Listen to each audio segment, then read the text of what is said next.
a really geeky specific question for Matt about the Firefly color shifting. So they all seem to go to longer wavelengths. Can you make it go to shorter wavelengths? The only way to make it to shorter wavelengths is if we first start with a protein that also emits in the blue. So we can energy transfer to higher energy. So about the lowest we can make the system work is about 500 nanometers, which is roughly in the blue area. But we can't go any deeper. You can't go to 450. No, only about 4. So because the source is coming from the substrate, this luciferin. So there is a big community of organic chemists who are trying to synthesize a material that will emit in that more blue area. But what I did mention is that the particular protein that we're using, it's called an extremophile. And it's called extremophile because it can resist, it's not like the normal biomaterial which might break down at room temperature.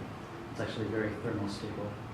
So that helps the system as well. So if you change it from that variant, the system might lose activity after a few hours and things like that. So long story short is we're trying to move into the blue, but there is a limit.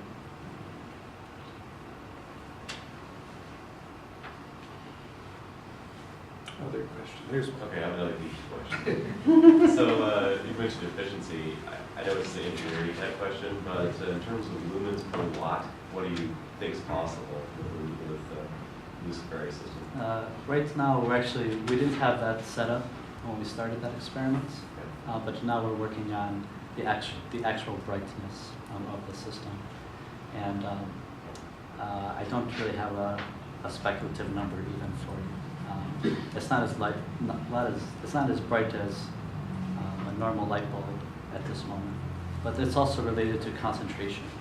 So you can manipulate this concentration so that you have a brighter and brighter system, and it can be packaged in a very small value. But we're working on that brightness value now.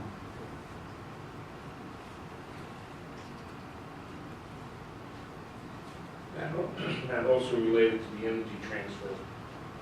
It looks very efficient. Do you know what percent you do lose to heat in the energy transfer? How well, what's the efficiency? Yeah. Right now, the total energy efficiency for the best system that we have now is about 91%. And we don't know where that 7% or 9% is going. The actual system, it's in solution. It's in a liquid. So we're not losing as much to heat. There's actually some other non-radiative pathways that we're losing that efficiency. So we don't know how hot a system would get if it's running, for instance. But those are some of the details we're trying to figure out right now. But that's a really important question that we're working on. So I guess I have a question for the business people that are in the audience. I mean, so one of the things I think that we've been talking about is how to engage small businesses in getting invested in biomimicry. And so I'm curious if people are willing or brave enough, what would it take to get you to commit to think that this is a potential avenue of research and development? Or when you see maybe the strengths and the weaknesses of the concept, if people are willing to type up and share with us. I'd be curious to know. Yeah. Yeah, I mean, one of there's probably multiple answers that I could think of. We could take a lot of time on that one, but holding demo and poster sessions that are kind of at the model level. You've got a model for, like, for example, if you were modeling how groups move. Right. Okay, and even if it's just prototypical, and you had ideas for how to extend that model, right about in there, kind of the prototypical technology exchange. Gotcha. Okay. That makes sense. And I've seen, like, for example, somebody had mentioned I think it was the lady from NYSERDA who mentioned, and I went down there to see it, the hearing aid, because we had an audio problem. I think that, and I also saw a cricket that day, because there's but the problem that we're looking at was disambiguation of signals. Mm-hmm. So that's like the cocktail party problem. Right. So that actually struck up a very interesting dialogue and produced, and there was a model there from that both parties could kind of use as a common platform. Gotcha, okay. So if I can kind of paraphrase, so the key might be is coming up with particular designs or solutions that are applicable to your particular business, and that's a way to get. Yeah, and there's lots of ways to do that, right? Right. Some of them, like the one that I was talking about, the model was actually, I mean, the sensor and the laboratory setup was nice and everything, but it was the math lab model that turned out to be the fruitful part of the conversation. Right. Yeah. So from Comes a down to the math. educator sort of working with students perspective, there's how far do we follow an idea along so that we can show its potential so that industry can sort of connect at that level and understand multiple ways that could go. Yeah, I know, that's a great question, because you have limited resources sometimes and a different time frame.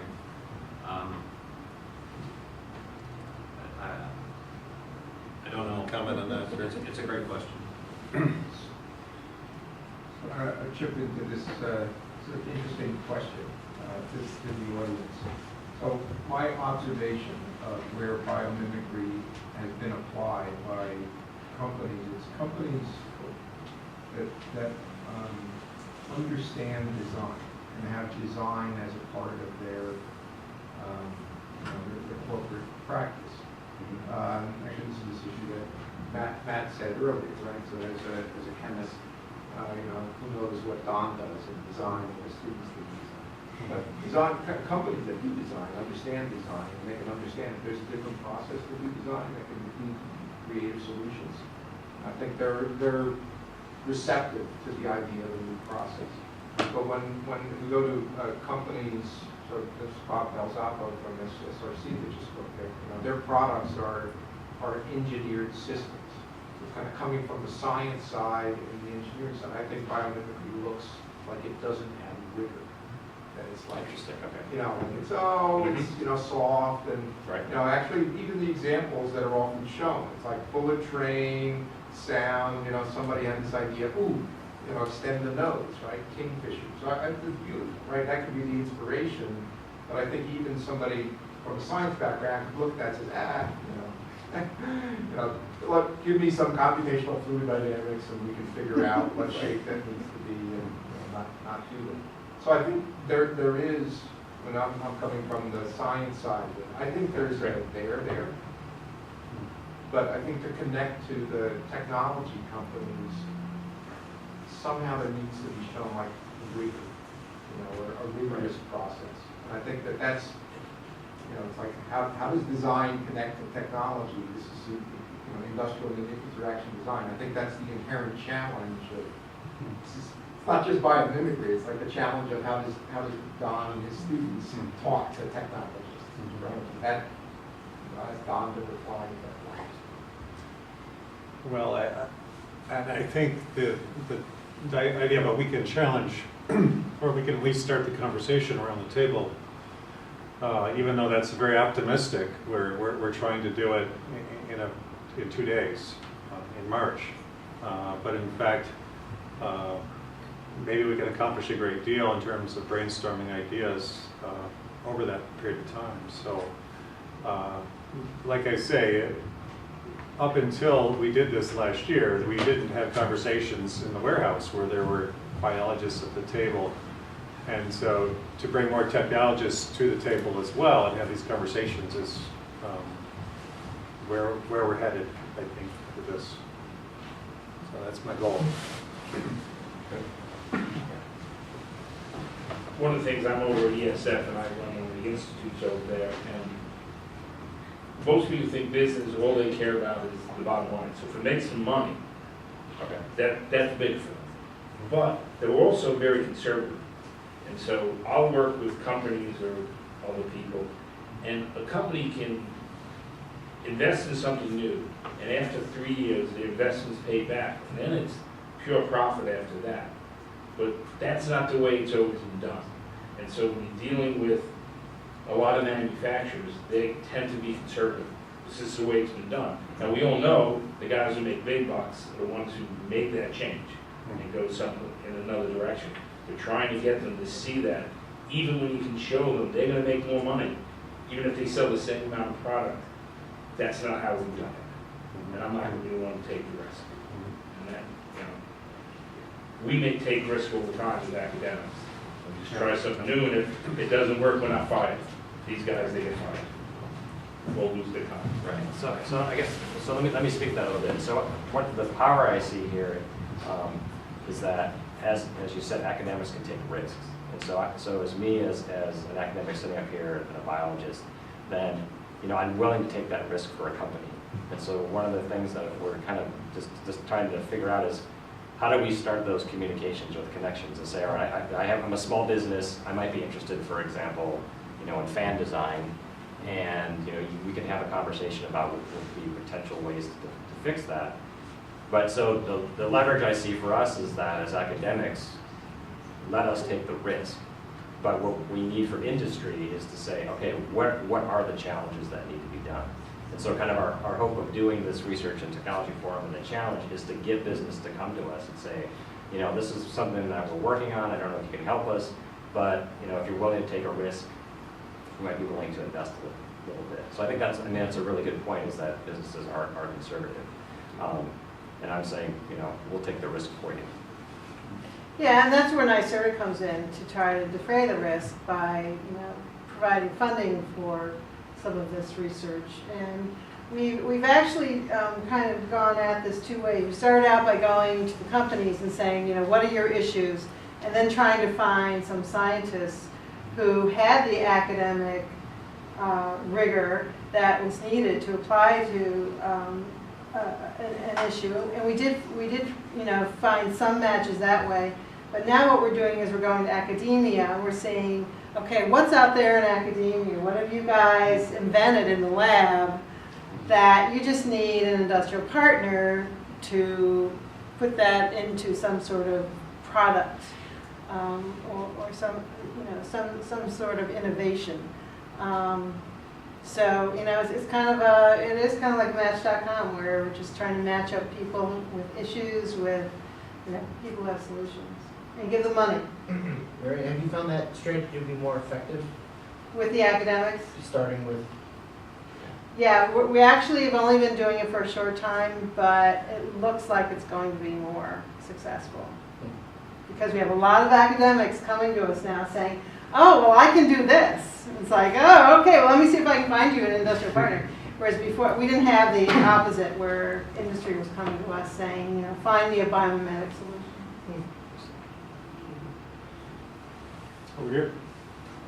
Yeah, no, I was going to kind of fill in the gap from where I was and what some other gentleman was talking about with regards to business and risk. And I'm obviously a little bit skewed towards my own company, where we have kind of like Roger's innovation curve. We have quite a bandwidth of risk at the company. So a lot of it is alignment and who you're talking to. Because they will be part of a company that might be more research and development focused. And I spend a lot of my time doing this. Those are the groups that typically align well with academicians and the early research that goes on. I think biomimicry, a lot of it is at that stage right now, where there's you know, it's relatively immature. I guess that might be arguable in some ways, but it's a new emerging field.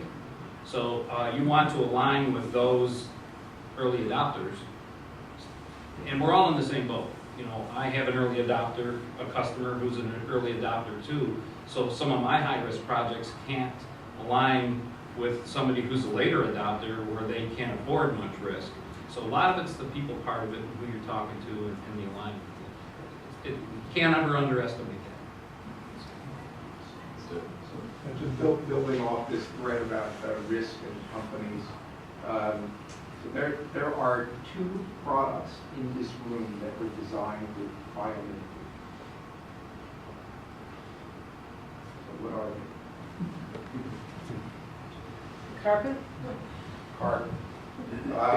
So this gets to the question about risk. So the company that made the carpet is a company called Interface, which is a great example of companies that take risks, and it starts at the top. So they make carpet tiles, these tiles are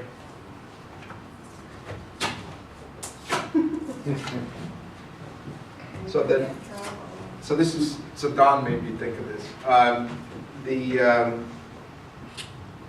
The question that the designers were asked is, how does nature do carpet? And they went in the forest and they looked at the leaves on the floor of the forest, and there was a lack of order, but even from afar there appeared to be order. So essentially the carpet has been, the pattern on the carpet has been designed to be disordered. And one of the things about it is you could take it up and you can kind of spin it around, you can install it in any orientation and it'll look fine. So that idea of that carpet was designed, inspired by nature, and lots of different properties or lots of different benefits for the company. One of the things is, if you're making a product that's by design is disordered, the error rate goes down on the number of tiles that you're producing. The second product that's here is how the carpet is attached to the floor. So there's the question that so there's a single-sided little tile at the corners of the tiles. And basically, people from Interface, who we had last year at the first Biomimicry Challenge, told the story about they used to put glue underneath the carpet tiles to attach it to the floor. And the question was, so how does nature do glue? And they said they thought about this. They went out in the forest and walked around and said, oh, I have it. It's gravity. So if you tie the carpet tiles together at the corners, just the sheer weight of the tile will keep it on the floor. So those are two tangible things. I mean, this is the product. It's installed in lots of buildings across the country. Interface is a pioneering company in the application of biomimicry, and it gets to again corporate culture and risk. And actually, in Interface, it started at the top. So the CEO was really a transformational leader, and like he valued taking risks and valued new ideas, and put his company. But all those things kind of tie together.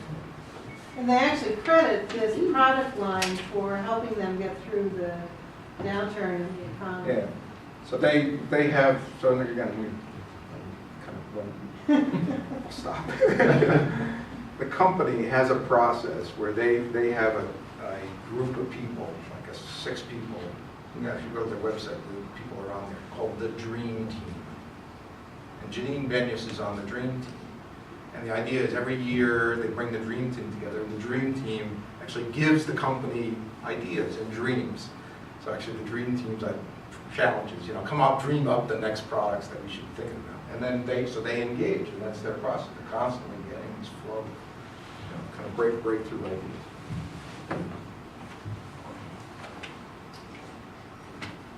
Nathan? Yeah. Yes. Since we have a few students left here and possible attendees that thought maybe you could speak to, if someone was to come to the challenge on the 22nd, what the experience might be, what they would expect to see there. We are hopefully selling tickets this week. It's going to go live, and then the students, of course, can register for it, of course. So Friday night we have a lineup of speakers starting in the mid-afternoon with Kevin Stack talking about life's principles. There'll be some great speakers right through Friday. Saturday morning we'll start in with demonstrations of what the students have been doing all semester. There'll be 2 breakout sessions looking at LEED certified buildings, another with a sound walk up at, which is tied to one of the speakers who's presenting Friday night. And the challenges will be offered in the morning, and the students will have till the afternoon to brainstorm with the students that are taking it the whole semester. So we hope the whole thing winds up at with a great band at Dinosaur Barbecue on Saturday nights. Here's my little infomercial for the challenge. Yeah, I mean, one of the things for businesses is that this year it's focused on education, but at the same time, we want to have 2 tracks so that students spend the day learning about biomimicry, how to apply it, how to talk to other people. But for the business people, we're really interested in getting them exposed to the idea. But one of the panel discussions we had was actually how do we make a biomimicry regional network? So is there a way that we can get companies and academics to kind of come together to talk back and forth? So I'd encourage if you're a small business or a large corporation and you're interested in that, then that would be one of the benefits of attending to that. And I appreciate the feedback. Getting back to Ed's question, I was just curious, because certainly with any kind of outreach, targeting your audience is a key part of it. And you said you had worked with the private sector with some companies trying to ascertain interest in biomimicry. I was just curious if Center State's CEO or any of the other chambers of commerce that are in the vicinity of Central New York have targeted this area or have provided a catalyst in some way for you to provide these partnerships? Like do some target identifying of companies that might be interested so then you could, direct your messaging to them? Yeah, no, actually, we started out by targeting NYSERDA, companies that NYSERDA has worked with. For example, we decided we would focus on collaboratives that already existed, like the New York BEST, Battery Energy Storage Technology Consortium. So we went to them, we went to our smart grid people, we went to our buildings contractors. So those were the first targets of people that already knew NYSERDA. But I would love to have contact information for those folks that you mentioned. Yeah, I work for sort of the large company perspective. I've done industrial R&D on and off for 25 years, and before that spent about, 8 or so years at the university. I find it's a very personal process, very similar to what you described for NYSERDA, to make these connections. When you go out and you ask someone in my business or any business what their problems are, you're probably going to get a lot of garbage. In part because they're going to give you their perspective on what they think the solution is, and that's not really what you want. And so there is a unique skill set involved in making that match, in understanding what, and there's this TRL process that NASA talks about where you develop technology readiness levels. You want to see things early on in that technology readiness process. You want to be able to envision where that might be used within your operation. And many times those people are not the same people who are going to design with it, and they're not the same people who are doing the R&D that started it. Because you're trying, I think it's the same kind of a thing that you talk about in design, right? There's a match of that aha moment, and I think the NYSERDA approach is probably a good one, and I put in a plug for Ed and the COE as another kind of location where people can come and try to make that match. Because it is the collaboration that I think will help form something. Okay, well, I think we'll wrap it up at this point and have the reception. Thank you for coming, and we'll talk to you outside.